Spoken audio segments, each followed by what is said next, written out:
Have you ever made a strange promise to your loved one, only to regret it later? The night I confessed my love to my girlfriend, she wept so hard she could barely breathe. She said she had seen the future and she wanted to make a promise with me. I asked her why. She only shook her head and said, "I don't remember. All I know is that in the future I regret something terribly. Frank, no matter what happens, you must give me 3 chances, will you?" I was deeply in love with Agnes Gray, so I agreed without hesitation. But later, it was as if she had forgotten all about that night, forgotten it when she clung so intimately to her male assistant. Only then did I understand why she made me promise that all those years ago. Because the moment I signed my name on the divorce papers, I heard a familiar voice. It was Agnes at 19. Through her sobs, she pleaded, "Frank, you promised me, didn't you? You said you'd give me 3 chances. Frank, I know this must be painful for you, but what Agnes and I have is real. I hope you can find it in yourself to let her be happy." Message lit up my phone. It was from Nicholas Morgan, Agnes Gray's assistant. Aside from that message, the rest were videos and photos. Impassioned embrace beneath the famed Tower of Love. Whispers of affection before the murals of one of the most famous museums in the world. Naked bodies tangled on the sands of a tropical paradise. Even images of their unrestrained pleasure against a floor-to-ceiling window. Only in that moment did I fully understand that Agnes was no longer the woman I had once loved. We had met when we had nothing. For the sake of her acting career, I worked day and night, pouring every cent into her performances and running errands for her film crews.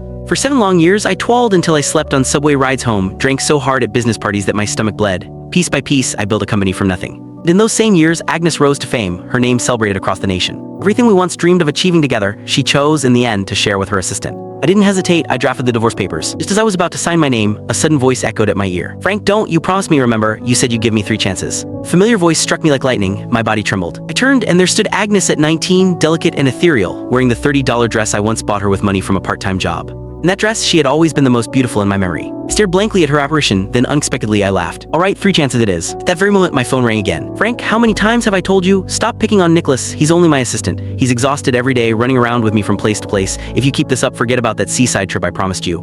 Put the call on speaker, her furious voice filled the room. I glanced at the 19-year-old Agnes, offering her a gentle smile. Anger flared on her youthful face. "How can she talk to you like that? How dare she speak to you this way?" 19-year-old Agnes trembled with fury, but the 27-year-old version of her was cold as ice. "Frank, looks like you've grown bold keeping another woman at your side now. I'll give you half an hour to get to Marlin Tower, if you're not here by then." She hung up without finishing. I muttered, "That's the first chance, Agnes." Even I wasn't sure if I was speaking to the 19-year-old before me, or to myself. By the time I drove to Marlin Tower, 40 minutes had already passed. The area around Marlin Tower was swarming with people, traffic clogged in every direction. By the time I reached the top floor office that belonged to Agnes, I had barely pushed the door open when her voice rang out, "Frank, I warned you. You had 30 minutes to show up in front of me, and now?" I cut her off with a flat response, turned and dropped onto the sofa with careless indifference. Nicholas, her ever-present assistant, was in the office as well. He kept his head bowed, eyes rimmed red, his right hand gripping his left wrist. My apathy seemed to ignite Agnes's temper. She slammed her palm against the desk. "Frank, what's with that attitude? You still refuse to admit your mistake." But before I could speak, Nicholas beat me to it. "Agnes, it's nothing really, just a watch, don't blame Frank." The moment he said that, Agnes's anger only deepened. Yet instead of lashing out, Click the link on the homepage to watch the full follow-up for free.